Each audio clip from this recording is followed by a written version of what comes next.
So, what actually motivated you to write the book about Napoleon and the Pope? Well, I've always been fascinated since a young child about Napoleon, seeing the Rod Steiger and Christopher Plummer film, which I think is still quite epic and one of the key battle or war films about Napoleon. So ever since a young age, I've been fascinated by that. And with my name, I was born a Catholic, and I said, why not combine the two, the sort of military imperial interest with the religious one? Mm. And then I discovered that Napoleon had behaved as badly towards a pope as medieval kings and emperors had, and it just sort of went from there. Yeah, I heard you say in a different interview that people underestimate how interesting Christian and church history is.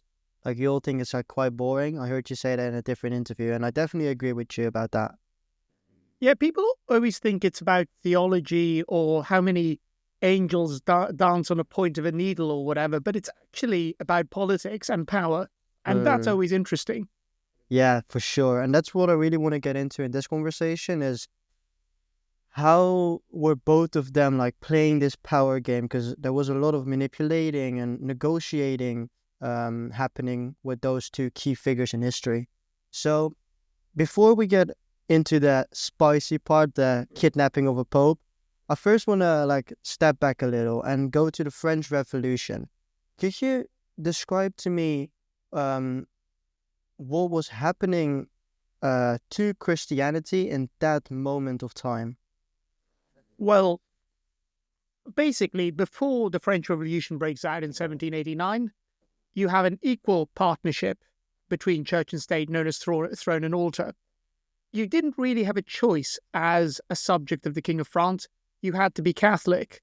If you were any other religion, you basically didn't have any official existence. And the church basically ran proto-social welfare. It had immense landholding. It determined the nature of the laws in France. And all of the bishops in France, there were 140 of them, were noble. So let's say that the church and the state had a symbiotic, equal relationship in the old order. You weren't quite sure who was above who. And also, technically, the king was chosen by God, as was the pope and the priesthood. Mm-hmm. The revolution wants to challenge this, but not because the revolutionaries are atheists, but because they believe that religion should bring social benefit, and also that religion should bend its knee or be subordinate to the state, not in the other way around. It shouldn't even be equal. And that unleashes a conflagration of unintended outcomes. Basically, the revolutionaries confiscate all church land, they abolish the tithe, but then they realize, well, what are priests going to live on if they have no land? And they basically say, well, we'll give the priests a salary, that we'll make them civil servants, bishops and priests. And that's all fine, actually. There isn't so much of a problem with that until they have to swear loyalty to the French state in the constitution. And not only that, but they decide, well, how are we going to pick priests and bishops in future? And they say, well, the people can elect them. And then they go, well, wait a minute.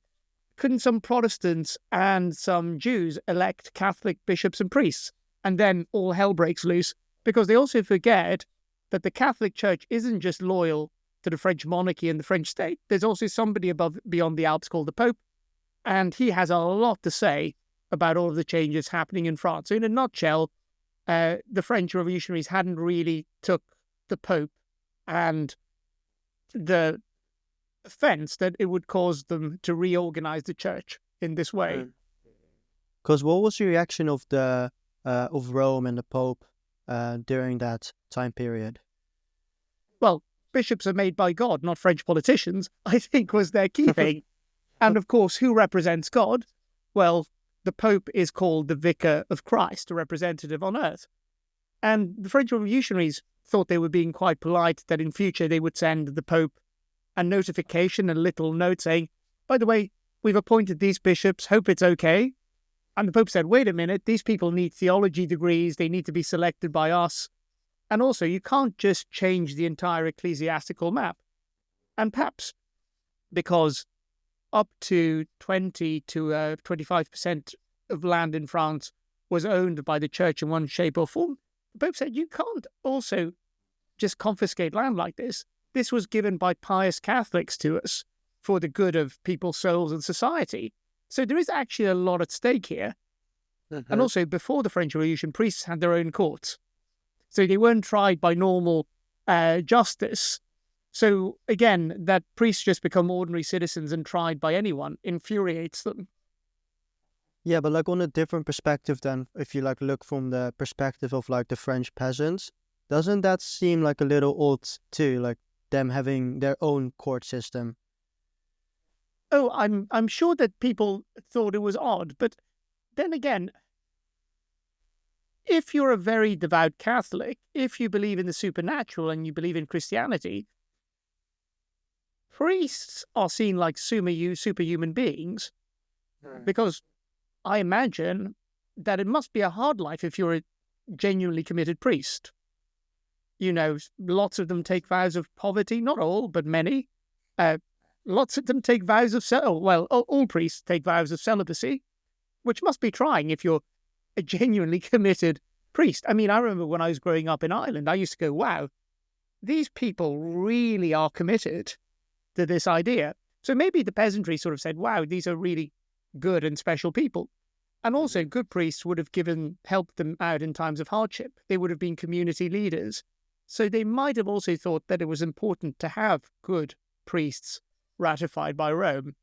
But priests in some places in France were very well respected, in other places a bit less so. There are regional variations on that. Okay, so Pius VII, I'm very curious on what his stance was during all of this, because back then he wasn't the Pope yet, right? It was Pius VI. Yes, one of his cousins. You know that the term nepotism comes from the papal court. Oh, seriously? Yeah, because it comes from nepote, which means nephew. So it had been an official system in which you always basically, the popes tended to make their nephews basically their prime ministers, until the practice was officially abolished, I think, under Clement XI in the early 18th century. But so basically, Pius VII's an Italian, but so's Napoleon in a way. If we want to look at a similarity between them, they also come from large families. I think two of the future Pius VII, who's called Barnaba Chiaramonti, two of his brothers become priests as well, and one of his sisters becomes a nun. His mother, who was a widow like Napoleon's at a young age, really must have inculcated the spirit of religion and religious vocation into her children. And from my reading, there's a legend that the young Barnaba must have been quite fun or quite odd, because in the Benedictine monastery where he was initially trained, he apparently smuggled a donkey into the dormitory to great hilarity. So he must have been quite high-spirited. But after that, he seems to have become very disciplined and very spiritual. If you look at the Catholic Church, especially in the 18th century, a lot of people consider the church a career more than a spiritual vocation. You get magnificent robes, you get great income, you get great political power, and there's no real separation, especially in central Italy, between the church and the state. It's a theocracy. But Barnaba spends his time as a professor of theology, a bishop of a number of dioceses in Italy. He eventually becomes Cardinal Bishop of Imola, which is a very rich diocese in the legations, or Emilia-Romagna as we would call it today, very rich agricultural area. But all we know is that he's really devoted to ministering to his flock. He's actually a bishop, a pastor of souls. What is intriguing, but this might or might not be meaningful, we have the catalogues of his library. And he doesn't just read the classics of theology like St. Augustine, St. Paul, or the patristic authorities. He's also reading works of the Enlightenment. He's got copies of Rousseau and also books that are technically prohibited by the Yeah, Roman like banned. Church. Mm-hmm. So he's quite interesting. He's clearly got more of an open mind. He's Mm-hmm. not ambitious because he stays away from Rome, despite the fact that one of his cousins is the Pope. So he's in a quiet corner of Italy, and he might have well become a very good but somewhat forgotten cardinal bishop if it had not been for the French Revolutionary Wars coming knocking on his door. Yeah, because that's also what you see with Napoleon, right? Because they're both very interested in all types of information. They don't really have like a for instance, like Napoleon. A lot of people say like he was an atheist or whatever, but like he was also interested in Christianity, right? He wasn't like completely not interested. And the same for Pius VII. Like he was also interested in philosophical work and not just religion. And I thought also one of the similarities, what I found very interesting, what you wrote in your book, is that they both loved history, that they both had an interest in history. Do you see in both of their lives that played a role in their decision making? Oh, a massive role. Mm. What we've recently discovered, or we sort of always knew this, but we've gotten the papers of, especially, Napoleon's education and the amount of stuff he read when he was at Brienne and the École Militaire. We don't know if he mastered it, but he dipped in and out of the Abbé Fleury's History of Christianity, which is 40 volumes. So he had some idea of the development of Christianity. He may not have been a theologian. And also, his great-uncle was the Archdeacon of Ajaccio Cathedral, so a lot of the Bonapartes historically had been in the clergy, and as an Italian he would have understood that very well. They're immensely curious and immensely sort of well-educated men, and I think that's a similarity between them. I don't think Napoleon's an atheist because he feels remarkably uncomfortable about religion. And in my experience, atheists don't really feel that uncomfortable about religion because if you don't believe, you don't tend to have issues with it, in my experience. He might be agnostic. He might not have a deep belief in institutionalized religion, but I think he does believe in the immortality of the soul. Because why do you say that he felt uncomfortable with religion? For instance, at his coronation, which is a religious ceremony, he doesn't take communion, which I guess if it's a meaningless thing for you, you would probably take it. You wouldn't really care that much. But clearly he knows he's not in a state of grace or without sin enough to take it. He's always very hesitant about participating fully in religious rituals. And I know for a fact that I've had atheist friends who've ended up at Catholic funerals or masses, and they do everything that everybody else does because they don't particularly care. I might be reading too much into that, but who knows? But he does also have a deep admiration of the power of the church. But most religions, actually, when he's in Egypt, Juan Cole, who's a wonderful historian of this period, has said that Napoleon founds the first Islamic Republic because he knows that religion is the way to get maybe to the hearts and minds of the Egyptian people. So he gives power to the sheikhs and the mullahs and the different religious authorities there. So that's why I say that he may not be following an organized religion, but he admires the power and force of religion. Yeah, I think that's also what separated him from the Jacobins, of course, because he was open to the idea, and that's why even negotiations started in the first place. Before we get into like the negotiations, what is there to know about Pius VII, his rise to power? How did that go? Was it a smooth ride? Was it a lot of tactical things happening? I guess it's like getting lost in a inflatable life raft in a storm is the best way of putting it. I mean, talk about being in the wrong place at the right time might be the way of putting it.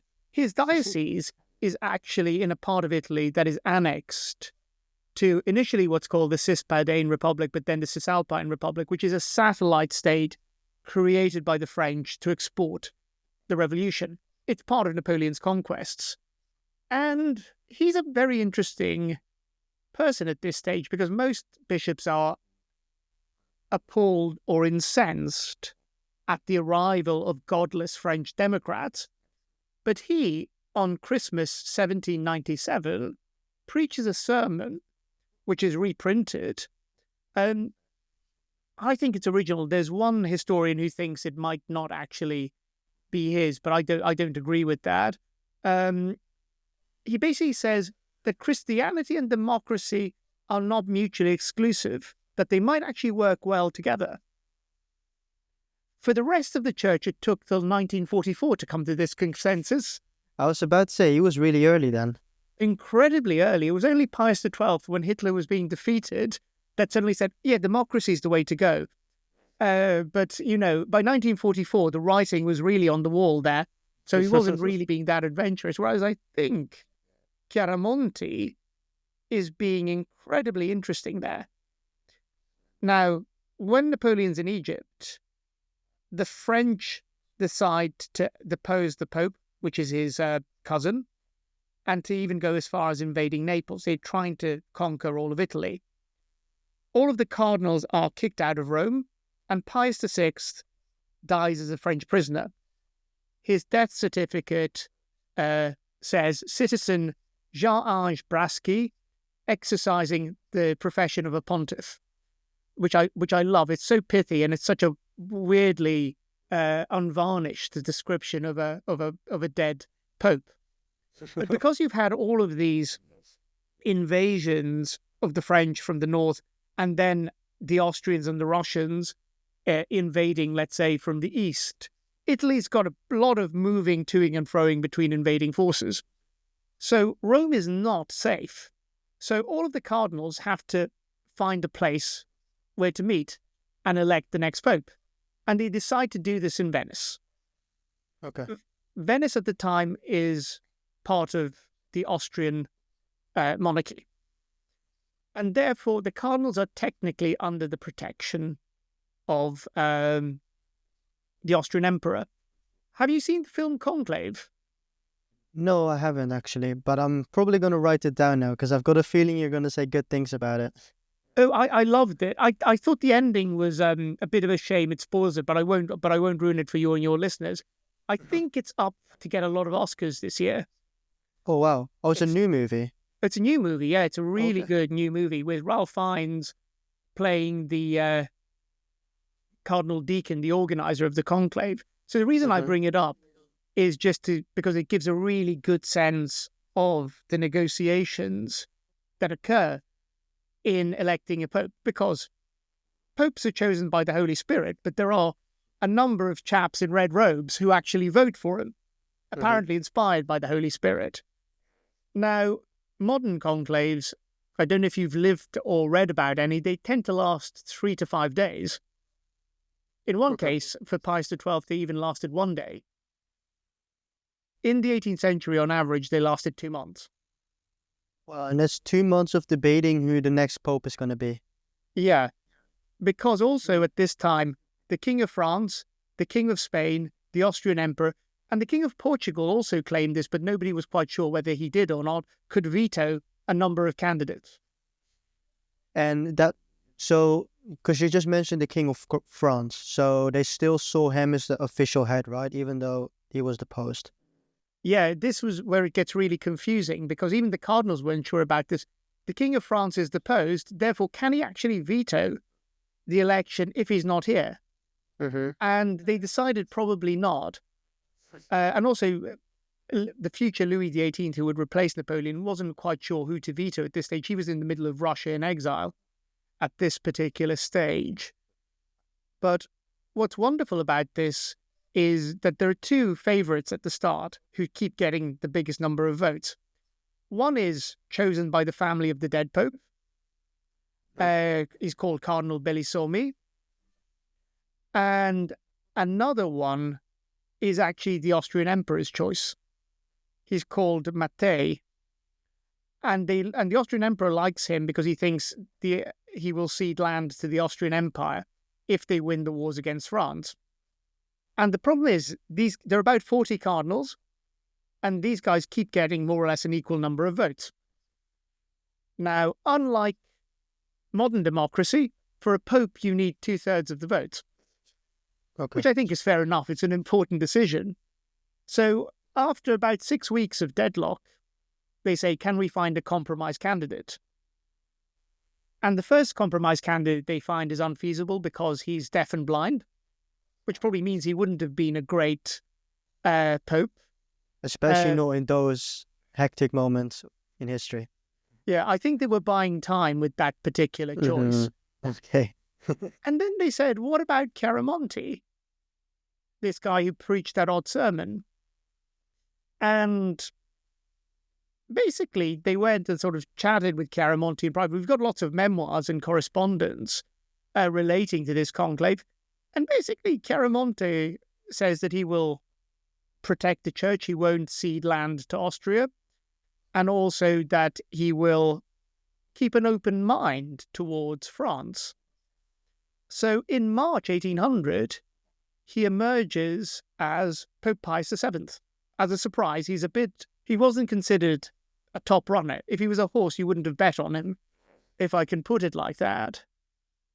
But the Austrians are really angry because they wanted their candidate, so they refused to give him the main cathedral in Venice, St. Mark's, and he's forced to be crowned in the chapel of the monastery where he was elected. And because they have none of the papal crown jewels, he's crowned with a tiara of papier-mâché because they couldn't actually find... No way. Yeah. That's so cheap. Very cheap. And also, some of the ladies of Venice have to give him their jewels so that he can appear the part. It's really improvised. And perhaps not unreasonably, because the Pope's capital has recently been liberated by Neapolitan troops. He wants to go home and claim his kingdom. And the Austrians give him a ship, and it's going into the lagoon, and suddenly it starts sinking because it's in such bad state. So they have to go back and offload some of the luggage. It's a real disaster initially and inauspicious. But they have elected a remarkable man, even though they don't know it yet. Who appears very gentle, very reasonable, very open-minded, but he is resolved to help the church re-establish its authority after years of revolutionary strife. And what are the first actions that he takes in his first couple months in office? Basically, he wants to show that he's not a puppet of Austria. That although he was elected in papal territory, he's independent. And also he realizes that whatever happens, he has to be very careful because there's a war going on. The Austrians are still fighting the French for the control of northern Italy. So he's watching and seeing, because at this time, back in France, more or less at the same time as the conclave, a general returned from Egypt, has launched a coup d'etat, he's taken over the French government, and as his future foreign minister Talleyrand said, if he lasts 6 months, he'll do well. And that was true. Napoleon decides to invade Italy in the opposite direction to which he'd invaded it the first time round, which surprises the Austrians because he comes behind them. And he eventually defeats them at the Battle of Marengo, which is a really close-run thing. Napoleon's defeated in the early afternoon, but reinforcements arrive and he wins the battle. The Austrians know they will not be able to kick the French out of northern Italy. But Napoleon does two things, which shows that he's a real political operator. He knows that after a coup d'etat, his regime is weak. So he gives a speech to the priests of Milan, telling them that he recognizes the importance of religion, and especially Catholicism, as providing a sound basis for the state. In the town of Vercelli in Piedmont, he meets his first cardinal, Martignana, and he says, could you tell the Pope that I'm open to proposals for healing the rift or the problems we've had since the French Revolution? And do you think that the choice of Napoleon doing that was a personal ambition choice, or do you think he really felt like that was the best for society? I don't think he was being spiritual here. I think he realized that the French Republic had always had a number of rebels, of bandits, of people who constantly undermined the rule of the Republic because the Catholic Church said, be disobedient to this godless regime who's attacked the authority of the Pope. And he realizes he needs the support of Catholicism because he'd seen that Robespierre, who tried to found a new religion called the Cult of the Supreme Being, hadn't worked. Yeah, that's very. I read that in your book, and that was confusing to me because how is that even? How do you just start a new religion, and like really believe that people are going to believe it? But you're right. I think it's incredible because there was also another cult called Theophilanthropy, which lasted for a few years but never really took off. But then again, in America, Mormonism does happen. And that's a completely new religion, and it's incredibly popular. Mm-hmm. But then America's a very different place from Europe. Yeah, it's not comparable at all. So what you're telling me is that Napoleon did have like a really open mind towards Christianity and also told the Pope like he's open for negotiations. What was the response of the open seat towards that? Did they believe Napoleon? Were they still like a little... So the older cardinals said, don't trust them. Okay. You can't do business with these people who are, the associates of Satan, basically, is what most of the cardinals say. But Pius VII says, this is too good a chance to miss. Let's see what terms are offered. Let's talk about it. We at least have to keep an open door. And what is being proposed is not a diplomatic treaty, but what's known as a concordat, which is a treaty between the state and the church about how the church is to operate within its territory. Yes. Now, these have got a bad reputation because in the 20th century, the Catholic Church signs one with Mussolini and Hitler. And Napoleon, of course. They will eventually sign one. But these are 3 out of, I think, there are around 90 concordats. Through history, or in the modern period alone. Okay. I think it would be unfair to judge concordats from these 3 very bad examples. Well, I think the concordat, the Napoleon one, had better intentions than the one with Hitler and Mussolini, I think. I would agree. And also the Catholic Church at the moment has signed a concordat that's secret. We don't know what the terms are with the People's Republic of China. So they still have concordats. Okay. That's fascinating. The Concordat was a very interesting read in your book. Especially there was a lot of negotiating and the amount of drafts and the things that got named. Like, could you explain to my listeners like what was the goal of the Concordat, and what were the goals of Pius VII and the goal of Napoleon? Like, what were the most important terms for both of them to be able to agree upon? Let me start by saying that in diplomacy or any negotiation, you have to speak the same language. I don't know if you've ever negotiated anything with somebody, but if you don't speak the same language, it's very difficult. Mm-hmm. So I think it's slightly a comedy of errors because Napoleon wants the church to accept his regime and legitimize it. In return, he will provide state funding for it. I think that's how he sees it. I give you money, I allow you freedom of worship, I restore you. You understand that I'm in charge and that you legitimate my regime and pray for me. The Pope and the Catholic Church say, is this a first step in which the church can return to France and restore its former position as it had been in the Ancien regime with the alliance of throne and altar? So they're not talking the same language. No. And the biggest sticking point is Article 1, whether the church is subject to the state's laws. And it does take 11 drafts, especially because Napoleon throws 2 of them into the fire when he gets angry. This actually happened, or is this more like a rumor? No, this actually did happen. He did get very, very angry. Later, he actually shakes the Pope very hard. I imagine that Napoleon might have even intimidated Donald Trump or Putin nowadays, because he was quite a feisty negotiator and wasn't going to back down easily. So what are the main terms? So the pros for the church are salaries, freedom of worship, and ultimately the ability to rebuild the church in France when it had been excluded. What are the cons?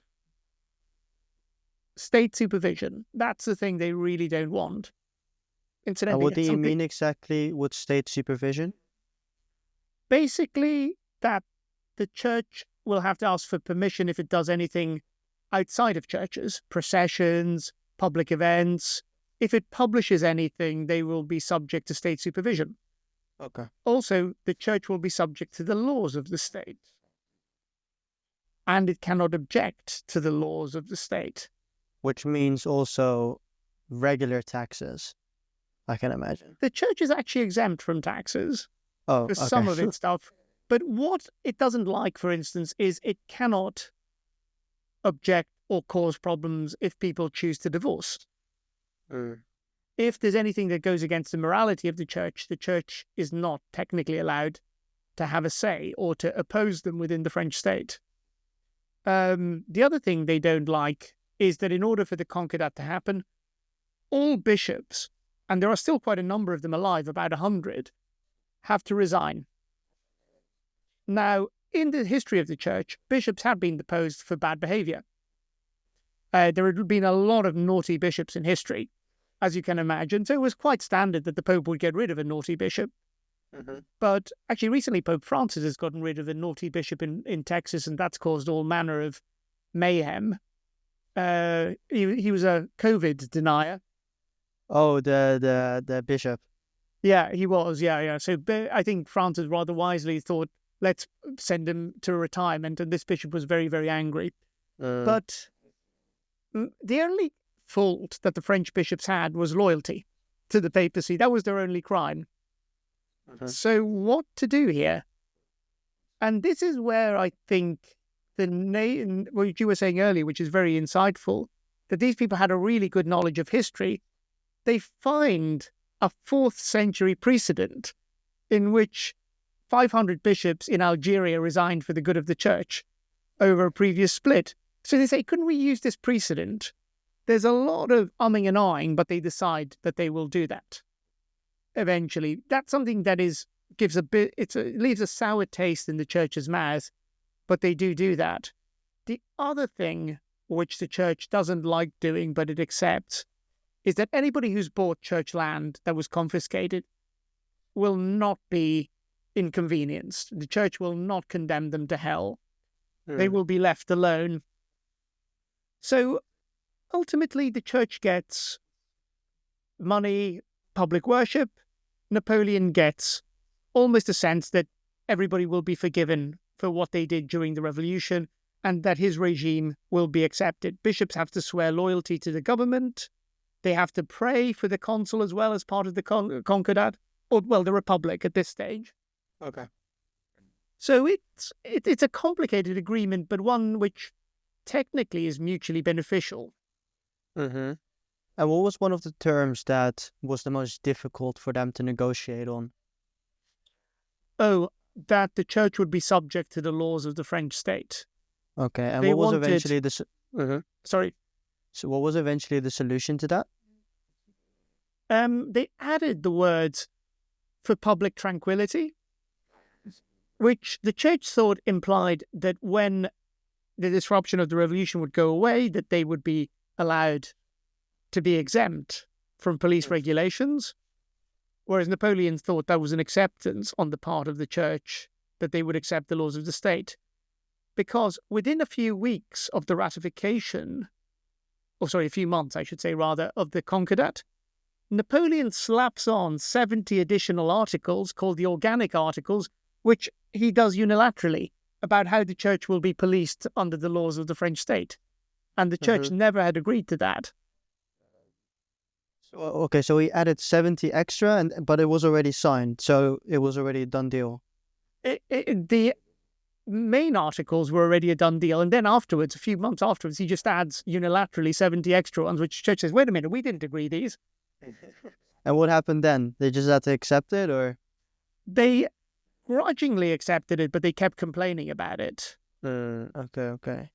Because even to this day, the Catholic Church has its own system of law called canon law, which internally it always refers to canon law first and the laws of the state second, which has been problematic with a lot of recent scandals within the Catholic Church. Most states don't like institutions that have their own laws within their state. And I think the French reasonably say, if you're a clergyman in France, the laws of France apply. Yeah, that's quite reasonable. For Napoleon and Pius VII, they seem like very smart people. And I know like a ton of people are involved in these negotiations, but are there any moments that the two of them meet in order to have these talks? So there's a moment when the talks seem like they're about to collapse and the Pope doesn't really travel at this time. There is an exception, but he sends his foreign minister, Cardinal Consalvi, directly to Paris, which is the first time a cardinal has been seen since 1791, I think, in France. So they're all very excited about that. But Napoleon still bullies this cardinal, but Consalvi is a remarkable guy. He's not easily intimidated. And he stands up to Napoleon and he manages to find a deal. Pius is going to meet Napoleon, but years after the Concordat. And I think on 3 occasions, 1 and 2 of them quite extended. Yeah, so you've got obviously the kidnapping, and before that, the coronation, right? Those are the two coronation big is moments. the first time they meet. Yeah. I think that might be the right moment to talk about that now, because that was also one great part of your book, because especially the part with Josephine, like I didn't know about that. Could you share the story of Josephine and Pius VII meeting and what happened in that conversation? Oh, it's a remarkable moment because these people understand each other, but they almost immediately dislike each other. They're both Italian, they come from that culture, and Napoleon doesn't want all of the ceremony that would come with meeting the Pope formally. So when the Pope's arriving close to Paris, where he has a hunting palace called Fontainebleau, he purposefully meets the Pope when he's out hunting, and the Pope has to get out of his carriage in the middle of mud with his white slippers. So he's already inconvenienced by Napoleon in that way. And the Pope basically says, I've come here to crown you, but you also promised that we might discuss the return of some church land in Italy, that we might actually remove the 70 articles, and there's a lot of stuff pending. And Napoleon says, we'll talk about that after the coronation. And the Pope's not happy about this, but he's come all this way to crown the newest emperor in Christianity. He holds his tongue. On the evening of the coronation, which would have been the 3rd of December, the Pope is getting ready for the next day, probably studying the liturgy and the ceremonial, and he hears a knock on his door. And quite literally, it's the Empress Josephine saying, Holy Father, I can't go ahead without telling you something terrible. And, Pius is probably wondering what the hell is going to happen. And he says, when I married Napoleon, I only married him in a civil ceremony at the local town hall in Paris. So the Pope says, I can't crown people who in the eyes of the church are living as concubines. They're not actually married in the eyes of the church. So he says, you're going to have to get married.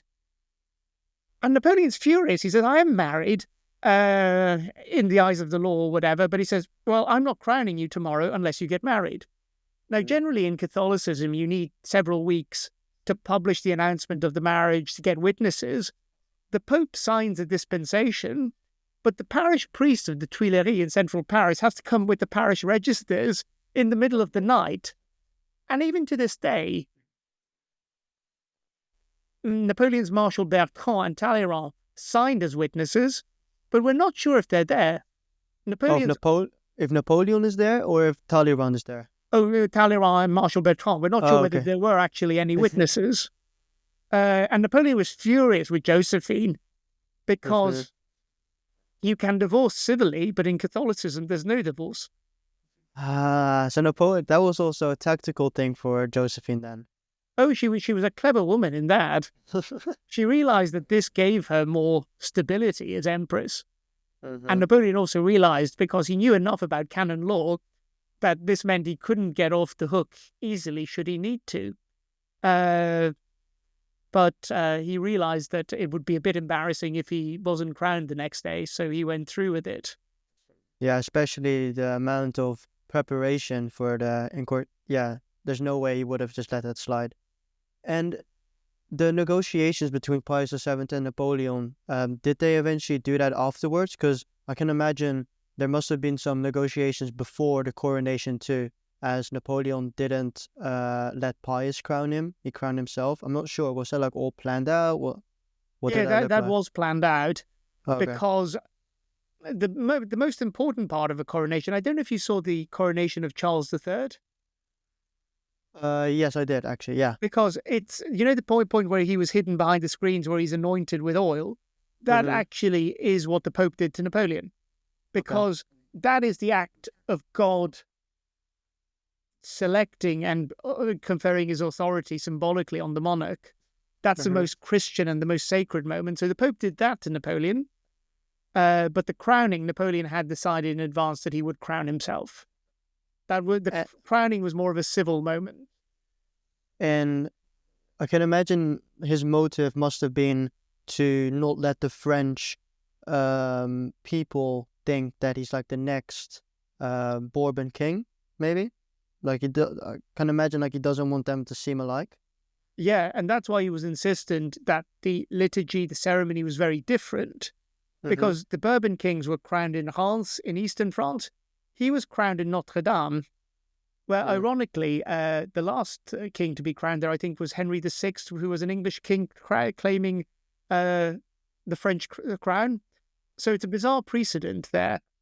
But the coronation must have been an impressive ceremony. One of the things that touched me is I found a letter from Napoleon's wet nurse, a Corsican lady, uh, Mm-hmm. begging if since she'd sort of fed Napoleon when he was an infant, if she could come to the coronation. And Napoleon wrote on the side, "Of course you can come."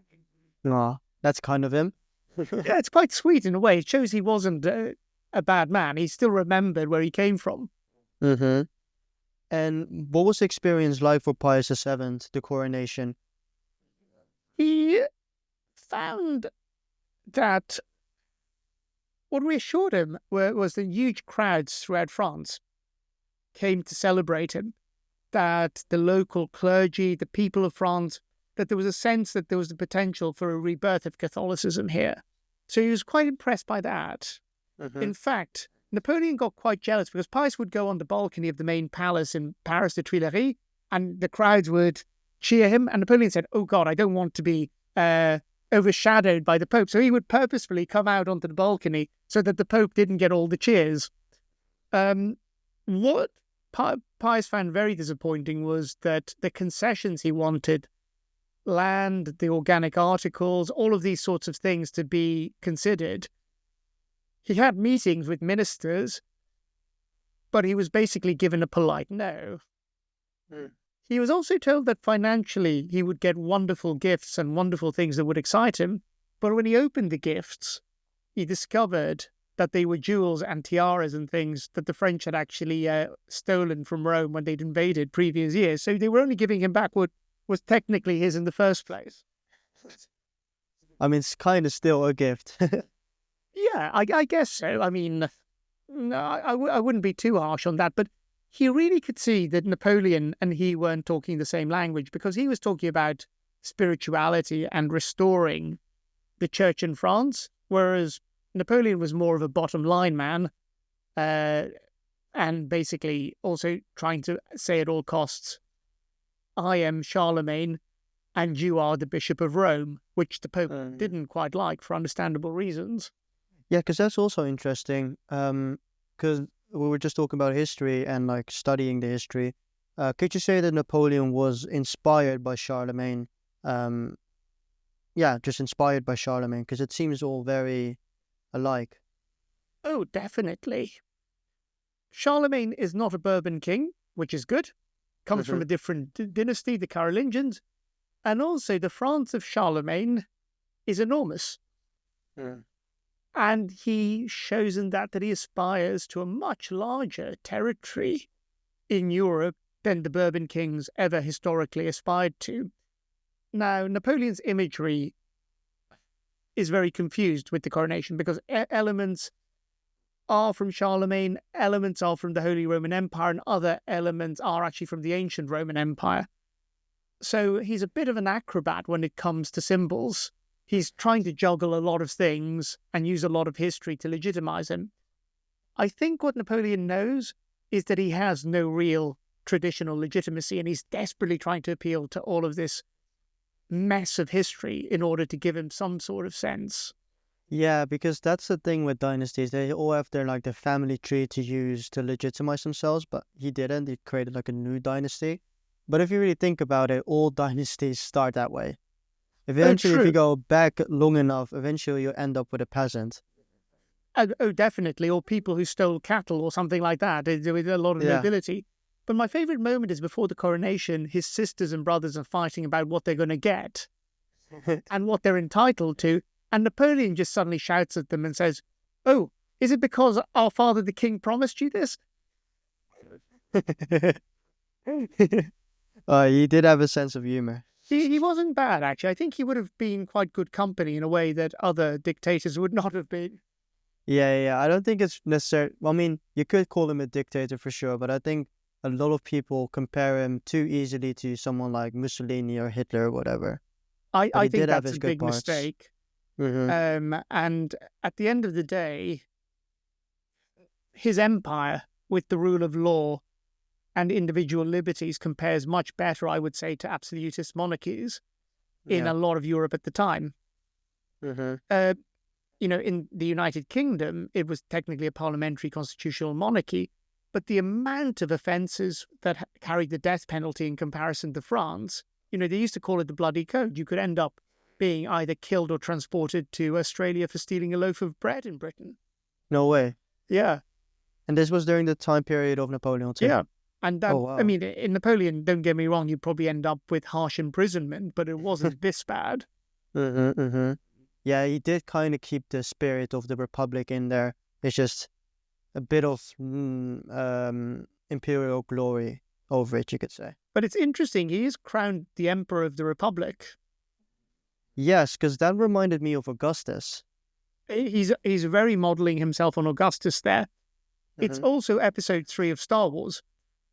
I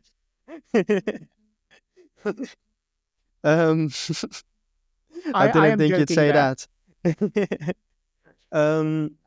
Eventually, because the beginning of the negotiations with Napoleon and Pius VII, it was all still they were open to new ideas and whatever, but eventually you see Napoleon go more into the dictator role, right?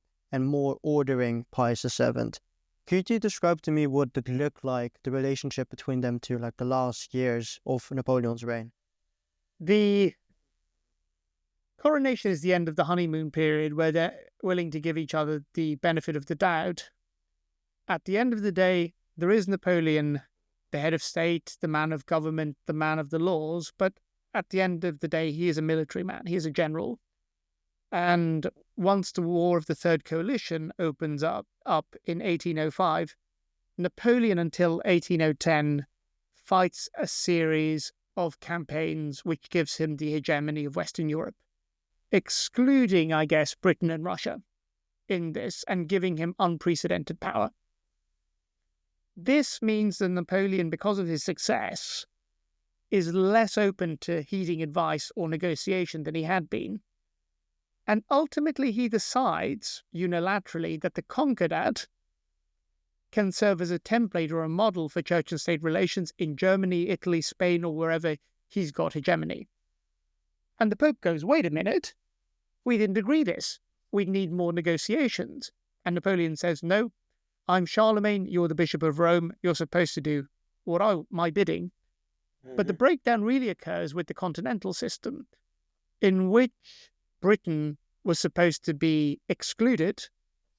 You could almost call it an involuntary sort of Brexit, excluded from trade with the European continent. through a blockade. And Napoleon says the Papal States have to join this blockade. Not only that, but they have to join an offensive-defensive military alliance with France, and they have to declare war on the British. And the Pope says, well, I'm the successor of the Apostle, of the Prince of the Apostles and the Prince of Peace. I don't declare war on people. And Napoleon desperately tries to bully the Pope, but the Pope says no. In 1807, 1808, the Pope's territories are gradually annexed to the French Empire. For a year, there is an occupation of Rome until the decision is taken that in June, Rome will become the second city of the empire. If you ever go to the Quirinal Palace, which was the summer palace of the popes, which is the current residence of the president of the Italian Republic, Napoleon, once he conquered Rome, redecorated the palace, and a lot of the Greek gods, like Jupiter and Mars, look remarkably like Napoleon. But what's ridiculous is that Napoleon never set foot in his life in Rome. Never, ever, ever. Never, ever. Despite the fact that it was going to be the second city of the empire. Yeah, you'd think also someone who's like very interested in Roman history, you at least go have a look at the Colosseum or something. He never got that far, which is a remarkable story. But in June, when the Papal States are fully annexed to France, during the night of the annexation, big manifestos are nailed to every church in Rome, the main basilicas. And this states that those responsible for the violation of the Pope's territory are excommunicated. Now, I think the historians really disagree on this, but I think it's ridiculous. They say, well, Napoleon's not named in the excommunication. But who else is responsible for the annexation of Rome if it's not Napoleon? Who is it? He's basically being excommunicated by the Pope. And at this point, Napoleon sends a series of letters to Murat, the King of Naples, and the governor of Rome, Mioli, basically saying, if the Pope misbehaves, he might be taken to a place of greater safety. It's all very ambiguous, but I think the sense is clear. And this takes us to something which hadn't really happened since the medieval period, or well, actually since the removal of Pius VI during the French Revolution, in which it's decided that the Pope is going to be removed from Rome. So the decision is taken to remove the Pope. And like all good military men, a specialist is called in, a guy called Etienne Radet, who had huge experience, not just of warfare and the Revolutionary Wars, but he was the head of the gendarmerie and especially special operations. He was an expert in catching what I guess we call today heads of organized crime, bandits and brigands, and he was really good at it. So he's asked to come up with a plan to remove the Pope in a way that nobody notices. To kidnap a Pope, as your book says. To kidnap a Pope. Yeah, I think it's a kidnapping. Some people have said, well, it's not a kidnapping, it was a transferal. No. Removing somebody against their will is kidnapping. I'm sorry. Yeah, I think that's the true definition. That's not a transferal. There are a number of very sort of right-wing French scholars who don't like it being called a kidnapping, but it is. So Radet spends weeks figuring things out. He's also finding traitors in the Pope's own entourage. And basically the plan has to be made of how to get into the Quirinal in the middle of the night. And one useful piece of intelligence is that the Pope's guards go to bed at 2 a.m., which is probably unwise from a security perspective. And Radet decides that he's going to divide his forces into three. The main force is going to wait outside of the main gate of the palace. They're going to congregate there at around 3 a.m. One force under his deputy, Colonel Sillery, is going to go into the gardens of the Quirinal, find some open windows, and get in through there, whereas Radet himself is going to scale the roof of the Quirinal and meet Sillery, and they're both going to flood the main courtyard, open the doors, and then grab the Pope before anyone can notice. It sounds great, but before the invention of night vision, from Greek antiquity, military experts had advised against nighttime operations. because you can't see a damn thing. So the group that goes into the Vatican gardens realizes the shrubs and the plants are huge. They get lost. They find it difficult to find the open window they thought would be there. And for Rade, things don't go much better, because he clearly bought his equipment from a dodgy Roman dealer. Because he's climbing the ladder to get onto the roof and suddenly hears some really disconcerting sounds. And the ladder disintegrates under him and he falls on top of his own men. So let's say the plan is not really going as it should, because within the palace they hear all of this noise and they start ringing the bells of the palace, and all of the church bells of Rome suddenly, realizing there's an emergency, start ringing. And people are coming out of their beds looking around. Rade, clearly not a man to be intimidated, picks up an axe, goes to the main gate of the Quirinal and starts throwing blows of the axe against the main gate, which the Pope had reinforced with iron. So he's making himself very sweaty in the middle of a July night. Mm-hmm. Eventually, Colonel Sillery opens the main gates as he's found his way through the gardens, and the troops proceed into the Quirinal. At this stage, they meet the Swiss Guards, who are in full battle array, and Rade wonders, is this where there's going to be an actual fight? And the Swiss Guards ruin it all, or are very disappointing. They just surrender, because the Pope has said, no blood should be shed. We don't have the military means to resist.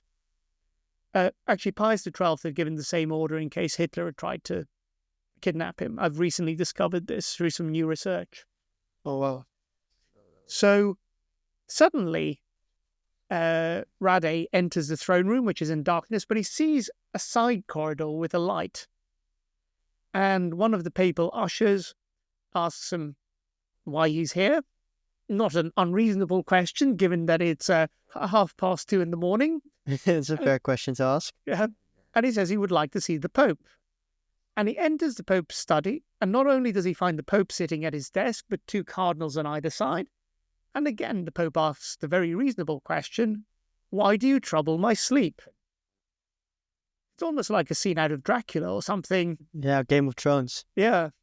And Rade says, I fear that I have been asked to intimate to your holiness that you must renounce the sovereignty of the Papal States. And according to reports, the Pope said, I cannot, I will not, and I should not. At which point Rade says, it is my unfortunate duty then to transfer you to a place of greater safety. And he asks the Pope, what does he require? And the Pope, being a good Catholic, says, only my rosary beads and my breviary, which is a book of prayers that priests have to say every day. Okay. It's not like the Bible, it's something different. It's different from a Bible. It's got the daily prayers and cycles of prayers that at different points of the year priests have to say. Okay. In the courtyard, Rade's troops are presenting like an honor guard. But I think where it's clear that the Pope is a prisoner, that the carriage door is locked from the outside. And apparently the Pope only turns around to see Rome for what he doesn't know, maybe the last time, and he sheds a tear and he blesses the city as he's brought out.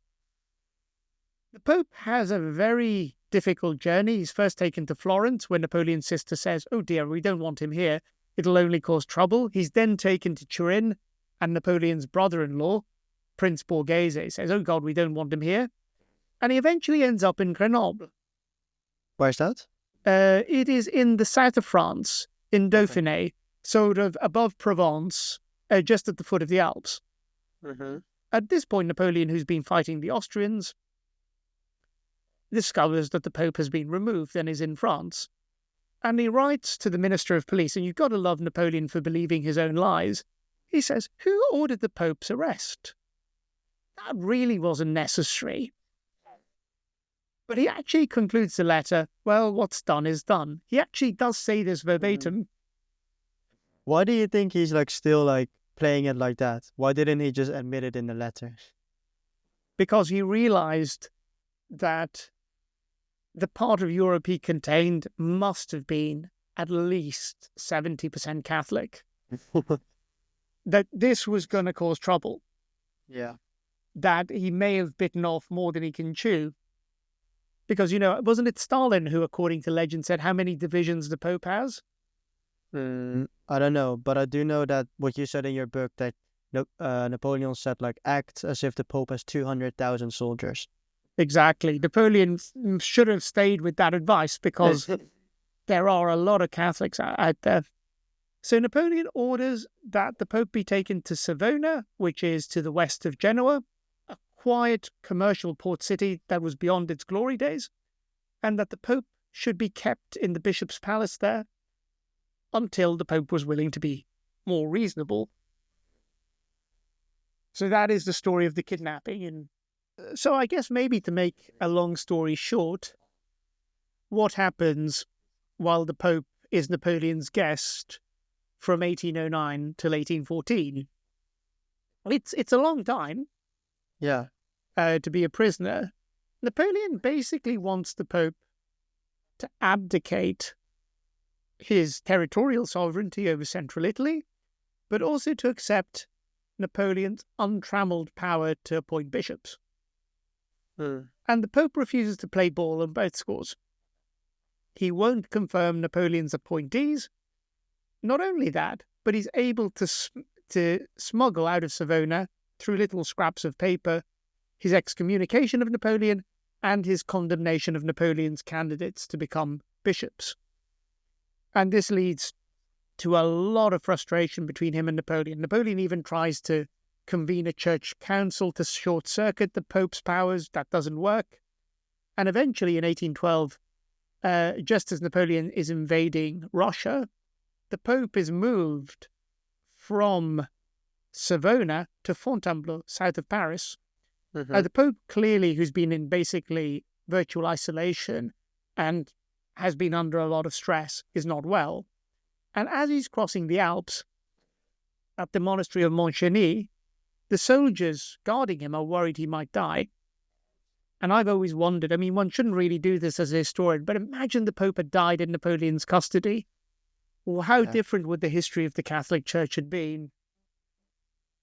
I mean, how different would the life of Napoleon maybe even been? I don't think they'll even have sent him to exile. They probably would have executed him instead. Who knows? I mean, it would have been seen as a terrible crime, but I imagine that we might have ended up having two popes. You think so? Why do you say that? Napoleon would have had a bishop loyal to him elected pope, or a cardinal loyal to him, and the rest of Europe would have had another one. And that could have been like a long rivalry that ends up like staying for like 200 years. Who knows? Yeah, it could have been quite an interesting dynamic, because naturally this didn't happen. Pius VII did live on, and he eventually reached the palace of Fontainebleau. And the person who's my slight personal hero in this is the concierge of the palace, who refused to open it up because he hadn't been told the Pope was arriving, which gives you an idea of what the perfect Napoleonic bureaucrat was like. I've not been given orders, I can't do anything. But eventually, the Pope is going to spend 2 years in this palace. Until 1813, when for the last time he meets Napoleon, who's physically changed a lot. The military victories, the battles, and also his health means he's balding a bit more, he's put on more weight, and he's looking tired. But then again, so is the Pope. He's had 5 really bad years as well as the guest of the French. And here, bullied by the Pope, and apparently Napoleon shakes the Pope during one negotiation so hard that buttons fly off his cassock. No way. Yeah, the so Pope he tried to physically intimidate him too. Yeah, clearly. Which must have been quite a sight, because Napoleon was average height, but apparently the Pope was slightly taller. Oh. So it would have been quite interesting to see a smaller man shake a taller one. But the Pope basically agrees to something known as the Concordat of Fontainebleau, which sees the Pope renounce the Papal States and to also delegate his authority to appoint bishops. He delegates that to archbishops. Okay. I don't think that agreement is that important, because within 3 months, the Pope retracts it and says he didn't do it very freely. And ultimately, Pius's determination not to bow down to Napoleon's bullying, to his demands, pays off. Because when the French Empire collapses under the weight of military defeat and, let's say, imperial overstretch and too grand imperial designs, the Pope is eventually restored to his dominions. And I think that years ago, historians used to say the Pope liked to forgive and forget. Oh no. Revenge is there in Pope Pius's behavior. He doesn't forget the people who betrayed him or mistreated the church during his last years. Because eventually the empire falls, and well, he gets sent to Elba, if I'm correct. Elba? First, yeah. And then he comes back. What happens with the Pope? Like, do they get back in contact again? Like, hey, long time no see, or... Well, initially they were worried when Napoleon escapes Elba. They say, God, there are rumors he might land in Italy. So the Pope and the cardinals leave Rome. Oh. They decide not to wait for him this time. No, they've learned from their mistakes. Yeah, they've learned the lesson. If you're being invaded, run. And they decide to go around Genoa to see what is going to happen. But no agreements will be made with Napoleon. Okay, clear. Napoleon tries to get some bishops on side during the 100 Days, but he's much more radical than he had been during the 100 Days, and the jargon coming out of the regime is much less sympathetic. I've found files in the National Archives where priests are really being inconvenienced, not harmed physically, but kept under surveillance. One really wonders if Napoleon had survived, which was an impossibility, really, given the military odds facing him, but whether his regime had turned to a more rabid form of anti-clericalism at that point. He really doesn't seem to have much time for priests during his brief 100-day reign just before Waterloo. Yeah, what could have been is like maybe the first couple of years until the empire is back to stability again. He might have acted that way, and then slowly, just like the young Napoleon already saw, is that Christianity is needed, God is needed in a society that really wants to function to the best of its ability. Napoleon III, his nephew, certainly learned the lesson. He had very good relations with the Catholic Church. Oh, wow. Okay, that's fascinating. I also, well, as you know, I spoke to Michael Brewers, and he also said that, I think it was Jerome, who eventually came back from America and lived a happy life in Rome and happily got accepted by the Pope to come back. Most of Napoleon's family spend their exile in Rome. The Pope treats the Bonapartes quite well. Yeah. It's just Napoleon itself he didn't really like. Yeah, well, who can blame him? I don't think I would have liked Napoleon if he did that to me. But in 1819, his mother is given permission to send Napoleon stuff she thinks he might need. And when the boats unloaded at St. Helena, to his surprise, she sent him 2 Corsican priests. Oh, no. So, and apparently Napoleon actually didn't mind that much because he wanted to die with the appearance, at least, of being a practicing Catholic. Which I suspect, although we've lost this source, that he probably confessed and was reconciled to the church at the last moment. Because didn't Napoleon once say something along the lines of that he was a Muslim too when he was in Egypt? It's reported by a member of Napoleon's State Council that when he was in Egypt, he was a Muslim. When he was in France, he became a Catholic to subdue the Vendée. And if he'd ruled over a nation of Jews, he would have become Jewish. Okay, so I think he's more flexible in that way. I think it's more like the personal ambition. That's where his belief goes. Very pragmatic. But on St. Helena, he's got a lot of time on his hands in exile. He talks about the soul and immortality and the different religions. He talks about Christ and Muhammad. He clearly is interested in religion. It's not something he goes, I don't care about. And also, when you're getting older and you're sick, I think it's natural that you might think, what awaits me next? Yeah, it's often people, they think more about God when life goes bad instead of the other way around. When life is real good, when you're conquering lands, you're building the biggest empire Europe has seen in quite a while, you don't really think about God, I think. I think he might have even believed that he was God himself. I think there is a lot of megalomania with Napoleon. The best museum to see that is the Museum of the Legion of Honor, where you see his suits of armor, his medals, and all of that. They are magnificent objects, but they're not modest. They're gorgeous.